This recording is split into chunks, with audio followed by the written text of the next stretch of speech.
Is your nail gun doing this?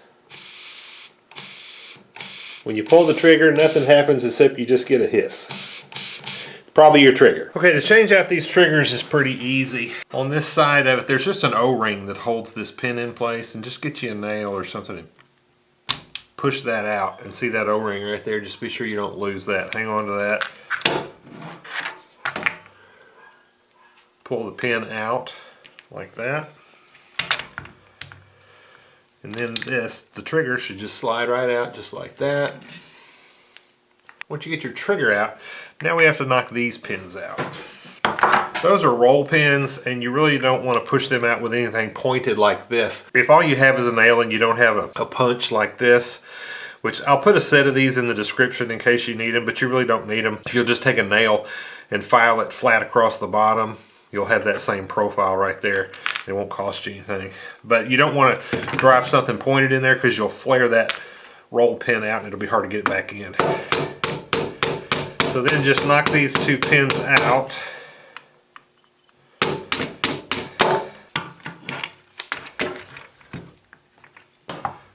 Just a little bit. There. That's out. Keep up with those. One of them's longer than the other one. Alright, and then you just need to pull this out. You can get a screwdriver under it.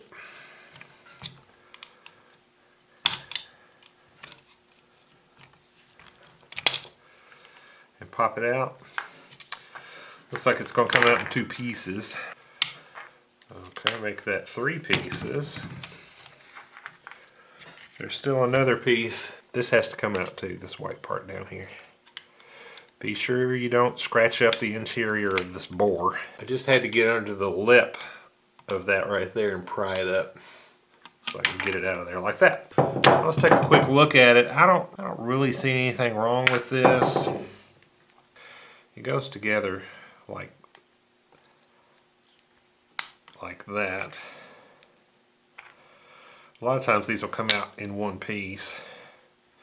I don't really see anything obviously wrong with the O-rings. A lot of times they'll be just disintegrated. That clearish yellowish one down in there, a lot of times they'll just be all disintegrated. I don't see that. Alright, so here's our new one. I'll put a link in the description to this. So now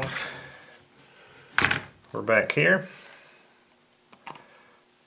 We just lay that in there like that. I'm going to put just a little drop of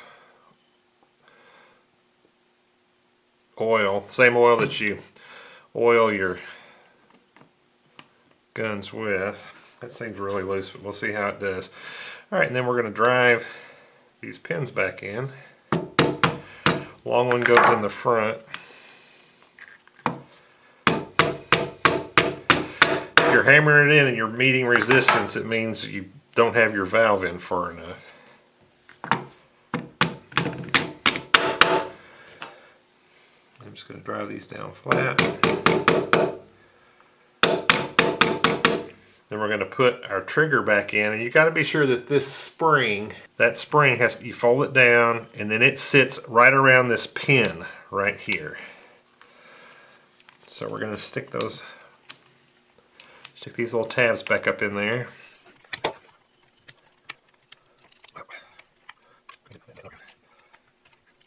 Okay.